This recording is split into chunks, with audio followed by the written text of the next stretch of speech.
I genuinely believed I'd never have to choose between my daughter and the woman I planned to marry. Not really. I mean, life throws curveballs, but that kind of ultimatum felt impossible. Until it wasn't. Until Melissa looked me dead in the eye and said, "She's not my problem," right after refusing to feed my 11-year-old kid. That's when it hit me. I'd been ignoring red flags so big, they could have been billboards. My name is Ethan, and I'm 37. I've been a single dad to my incredible daughter, Chloe, since she was 6. Her mom, Sarah, my wife, lost her battle with cancer. Those first couple of years after Sarah was gone? They were brutal. Just Chloe and me, trying to navigate life without the person who held everything together. Learning to cook meals that didn't come from a box, figuring out how to braid hair for school pictures, sitting through every parent-teacher conference alone, while other couples whispered about the widower who couldn't even fold his kids' gym clothes right. It was a messy, heartbreaking, beautiful mess of just us. Then, about 2 years ago, I met Melissa at a work conference. She was funny, smart, worked from home doing freelance marketing. For the first year, everything seemed perfect. She'd join us for weekend breakfasts, laugh at Chloe's jokes about her math teacher, even helped pick out a new backpack for school. So, when I proposed last spring, it felt like we were finally building a real family again. Like maybe we could have that happiness we thought we'd lost forever. Melissa moved into my house 3 months after we got engaged. That's when the cracks started to show. They were small at first. Insignificant, almost. Like how she'd suddenly have her headphones on the second Chloe walked in the door from school. Or how she'd mysteriously schedule urgent calls right around dinner time, even though she completely controlled her own hours. Our dinner schedule was pretty simple. Chloe ate at 6 o'clock because she had soccer practice twice a week. I worked a demanding job with unpredictable hours. Melissa worked from her laptop in the spare bedroom with total flexibility. Yet, somehow, I found myself doing everything, cooking breakfast before I left for work, packing Chloe's lunch, prepping dinner ingredients in the morning so I could throw something together fast when I got home. When I'd mention it, Melissa would just shrug, say she wasn't much of a cook anyway. But here's what really started to get to me. Melissa didn't just refuse to cook for Chloe. She refused to cook for me, too. Every single time I suggested maybe she could help with meals, especially since she was home all day, she'd hit me with the same line, "That's your kid, and therefore, your responsibility." As if making a grilled cheese for an 11-year-old was some massive burden she'd never signed up for. Then came the incident that really crystallized everything. 3 weeks ago, I got stuck in bumper-to-bumper traffic on the interstate. Construction had the whole highway down to one lane, and I was watching the clock tick closer to 6 o'clock, knowing Chloe would be getting hungry. I called Melissa, kept my voice calm, reasonable. I just asked if she could throw some pasta on the stove or warm up leftover chicken from last night. Nothing complicated. Just make sure my kid ate something hot instead of cereal for dinner. She told me she was working, but I could hear a TV in the background. When I pushed back gently, she snapped that she didn't sign up to be Chloe's mother. Then she said the line that's been playing in my head ever since, "She's your kid. She's your problem." And hung up on me. I sat there, hands shaking on the steering wheel, and called Chloe instead. My daughter, my sweet 11-year-old, who'd already lost her mom and spent years watching me struggle to fill that gap, answered the phone, cheerful as ever. "It's okay, Dad," she said. I made myself a peanut butter sandwich. Then she asked if I was all right, because she could hear the stress in my voice. I got home 90 minutes later. Chloe was doing homework at the kitchen table, crumbs from her sad little sandwich still on her plate. Melissa was on the couch, glass of wine, laptop open, not even looking up when I walked in. I didn't say anything that night. Just quietly made Chloe a proper dinner with vegetables and protein, sat with her while she told me about her science project, then tucked her in and read 2 chapters of the book we'd been working through. The whole time, I kept thinking about how Melissa had been home all afternoon, had walked past Chloe probably a dozen times, and couldn't be bothered to put a frozen pizza in the oven for a kid who never asked for anything and always said please and thank you. That was the moment I started really paying attention to the pattern. How Melissa would literally step over Chloe's backpack in the hallway instead of moving it. How she'd schedule her gym time exactly when Chloe needed a ride to soccer and I was in meetings. How she'd suddenly need to make an urgent work call whenever Chloe asked for help with homework, even though a quick Google search would have answered it. I started testing it. Little things. Mentioning Chloe had a game on Saturday and watching Melissa immediately plan a girls' day with her sister. Asking if she could pick up Chloe from school one day when I had to work late, and hearing about how her schedule was just too packed, even though I'd seen her social media story from that same afternoon showing her getting a manicure. The breaking point wasn't just about food or rides or homework, though. It was about what Melissa said during those moments when she thought she was being reasonable and logical.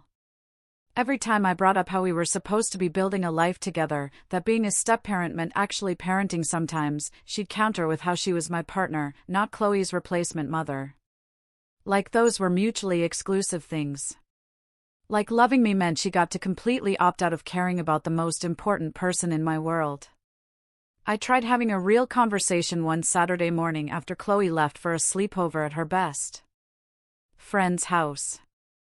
I sat Melissa down with coffee and asked her straight up what she saw our future looking like, what role she planned to play in Chloe's life once we were married. She looked at me like I'd asked her to solve calculus. "Ethan," she said, "I agreed to be your wife. I didn't agree to raise someone else's kid." That phrase, someone else's kid, when talking about Chloe, it just hit differently. Like my daughter was some random neighbor child and not the person who'd be living in our house until she graduated high school. I realized right then this wasn't about Melissa being overwhelmed or needing time to adjust. This was about her fundamental view of Chloe as an obstacle to the life she wanted. Baggage that came with the package she actually wanted. That night, after Melissa went to bed, I sat in my home office looking at our finances. Really looking at them for the first time in months. And I started adding up numbers that made my stomach turn. The biggest mistake wasn't trusting Melissa initially. It was ignoring consistent behavior patterns for 3 months after she moved in. When someone shows you through repeated actions that they view your child as an inconvenience rather than a person, that's not a communication problem. That's a values problem. And it doesn't get better with time. The financial picture I uncovered that night made everything crystal clear, in the worst possible way. Over the past 6 months, Melissa had racked up almost $18,000 on the credit cards I'd added her to after we got engaged. Designer clothes from Macy's. Daily local coffee shop runs that somehow cost $40 a pop. Spa days with her sister every other week. Furniture for the home office I'd given her, that she barely used. And here's the kicker, a $3,000 handbag she bought the same week she told Chloe that driving her to soccer practice wasn't her responsibility. I sat there, staring at the statements spread across my desk, doing the math in my head. 18 grand. That could have paid for Chloe's entire year of activities. Could have funded her college savings account. Could have covered the family vacation I'd been planning to take all 3 of us on next summer. But instead, it went to a woman who couldn't be bothered to heat up leftovers for my kid. The pattern became impossible to ignore after that. Melissa would refuse to help with the simplest tasks involving Chloe. Wouldn't pick up her prescriptions from the pharmacy even though it was on her way home from the gym. Wouldn't sign a permission slip for a field trip when I was in back-to-back meetings. Wouldn't even grab Chloe's favorite cereal at the grocery store when she was literally already there buying herself organic juice and fancy cheese.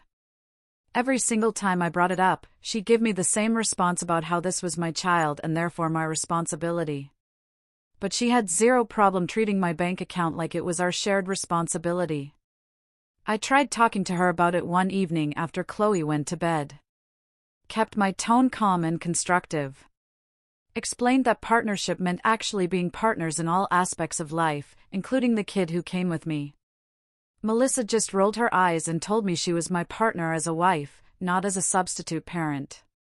That she'd signed up to build a life with me, but Chloe already had a parent and that was my job to handle. I asked her point blank what she thought being a step-parent meant, what she imagined our family would look like after we got married. And she actually said that she figured Chloe would go to college in a few years anyway, so it wasn't really a long-term issue we needed to solve. My daughter was 11 years old, and this woman was already counting down the days until she could pretend Chloe didn't exist. The next incident happened on a Thursday afternoon. Chloe's school called because she'd thrown up in class and needed to be picked up immediately. I was 2 hours away at a client site. Physically couldn't leave. So I called Melissa, who was working from home like always, and asked if she could please just drive 10 minutes to get Chloe. She told me she had a deadline, which would have been reasonable, except I knew for a fact her biggest client had ghosted her a month earlier, and she'd been pretending to work while actually watching reality TV shows all day. I could hear the TV in the background during our call. Could literally hear the theme music, but she still insisted she was too busy to help my sick kid. I ended up calling my brother, who lived 40 minutes away, and he dropped everything to go get Chloe. Spent the rest of the afternoon taking care of her until I could get home. When I walked in that evening, Melissa didn't even ask how Chloe was feeling. That was the moment something inside me just snapped into place. This cold clarity that I'd been trying to force a relationship with someone who saw my daughter as an inconvenience at best and a burden at worst. I spent the weekend watching Melissa's behavior with this new awareness.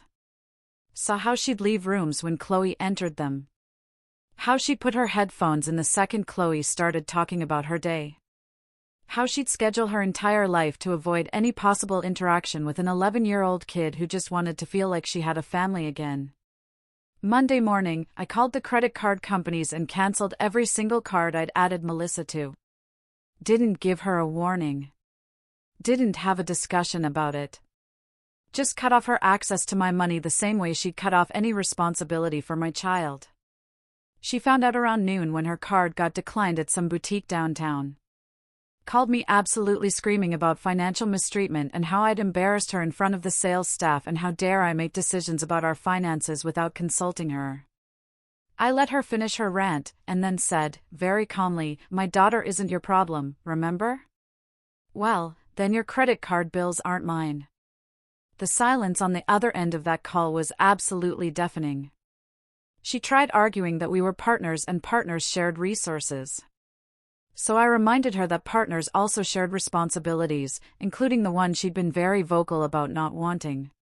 Melissa showed up at my office an hour later, mascara running, doing this whole performance about how she didn't understand where this was coming from and how we needed to communicate better. But I just showed her the spreadsheet I'd made, with every single time she'd refused to help Chloe next to every charge she'd made on my cards. $18,000 in 6 months, while she couldn't spare 30 minutes to take my kid to soccer practice. Couldn't manage to order pizza when I was stuck at work.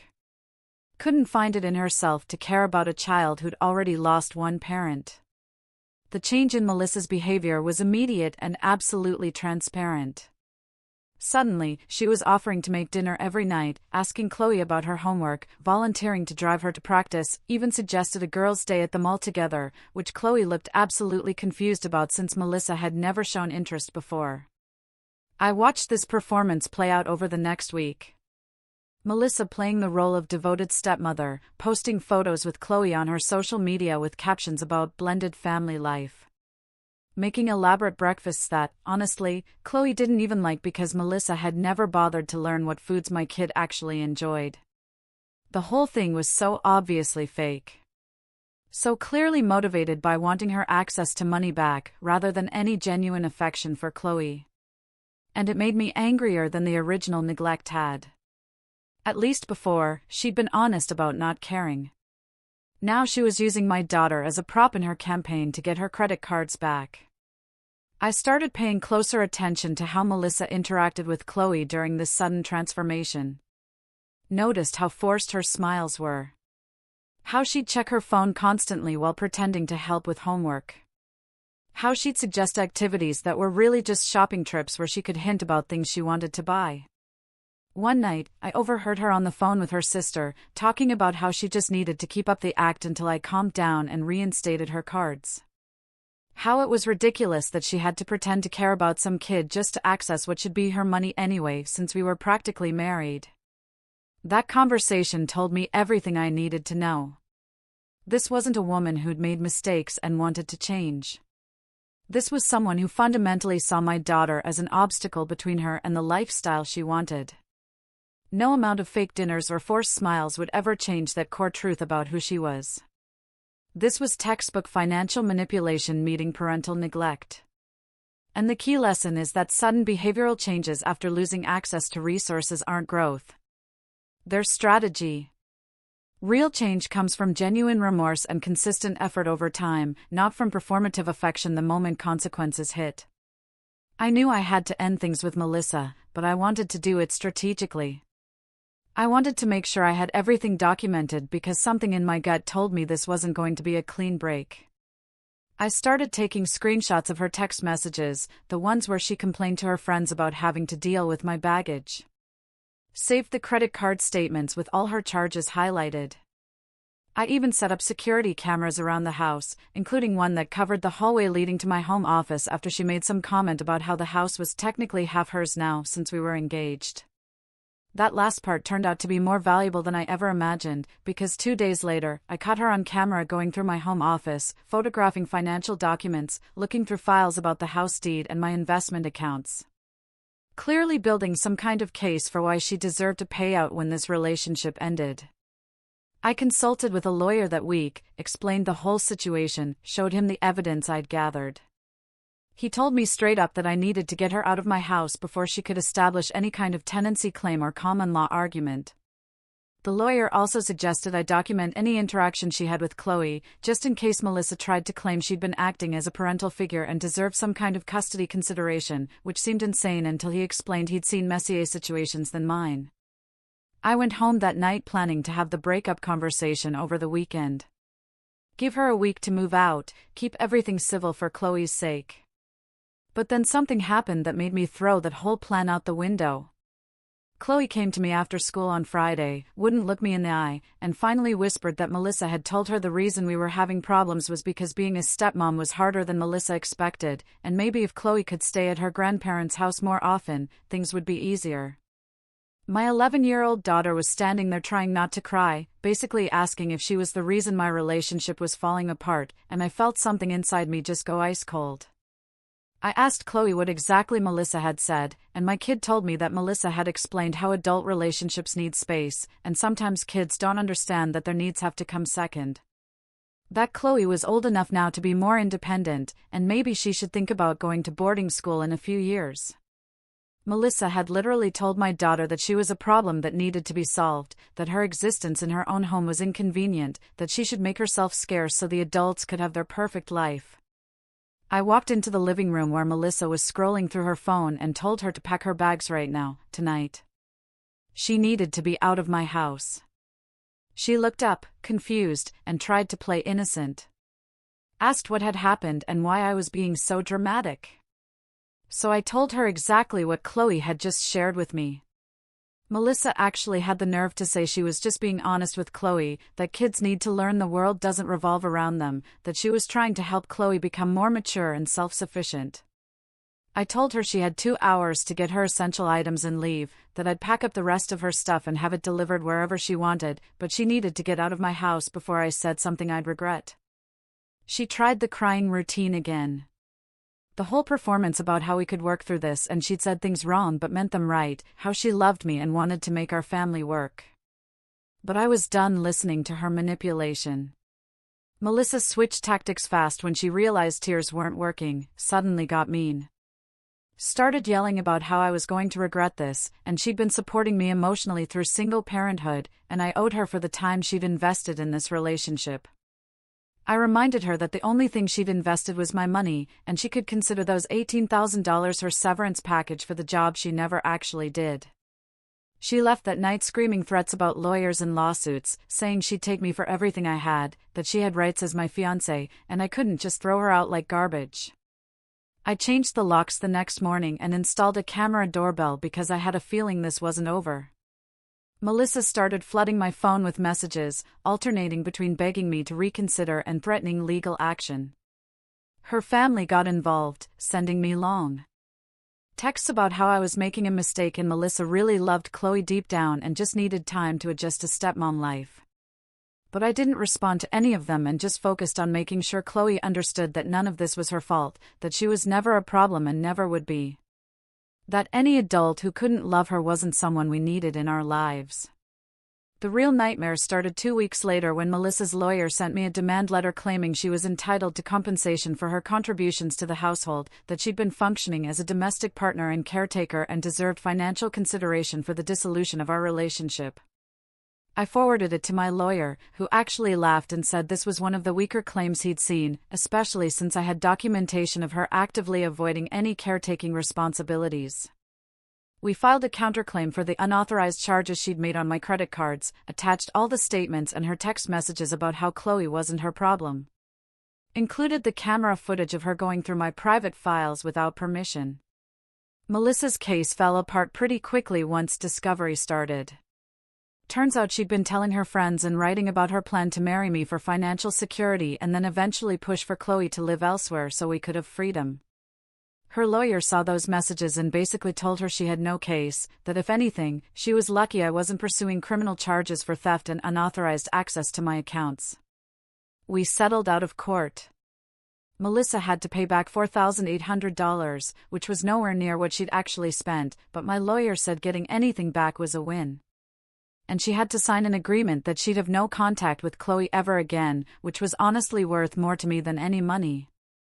The judge also issued a restraining order after Melissa showed up at Chloe's school one afternoon trying to talk to her, claiming she just wanted to say goodbye properly, but really trying to manipulate my daughter one last time. That incident got her banned from school property and gave me the legal protection I needed to keep her completely out of our lives. 3 months later, and things are finally peaceful again. Chloe's doing better in school now that she doesn't have someone in her house making her feel unwanted. We've got our routines back, and honestly, I'm not even thinking about dating.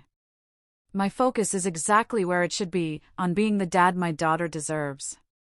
This story taught me why documentation matters in relationships and why protecting your children should always come before salvaging a partnership with someone who sees them as obstacles. The real victory here wasn't the legal settlement or the restraining order. It was choosing Chloe's emotional well-being over my own desire for companionship.